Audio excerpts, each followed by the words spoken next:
because that's where history begins, right? The first body shift. Adam and Eve lived fully embodied, unashamed, unhinged, unafraid after disobedience. Nothing changed physically, yet their perception of their bodies changed immediately. Because in Genesis chapter 3, I believe it was verse 10, it says, I heard you in the garden, and I was afraid because I was naked, so I hid. Remember, they didn't even know or realize that they were naked first, right? They didn't even know, so they didn't care about that. But it wasn't until they sinned that they looked and they saw and they knew that they were naked. And when we look even farther in scripture, when we look at Noah, the same thing. When his son looks at his naked body, he curses him. Why is that so important?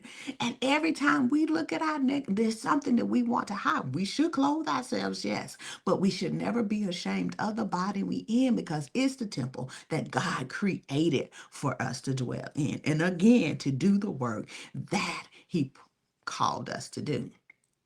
The first response to broken trust with God wasn't self-hatred. It was a body awareness filled with fear. This is the origin story of shame affecting our humanity. Oh my God, we're operating in shame and it's affecting us. What happened before will always affect us today. It's up to us to move forward and us to heal and be greater than those that came before us. Okay, so let's continue.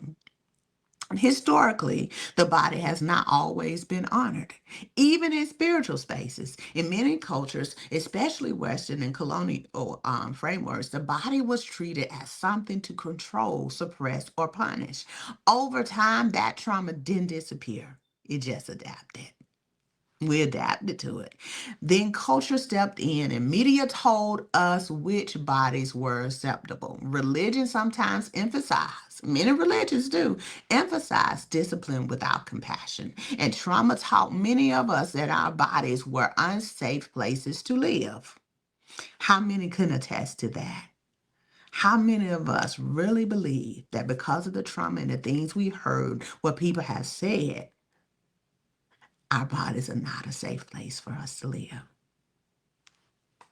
So when people say, I don't like my body, what they're often saying is, I learned to survive by disconnecting from it.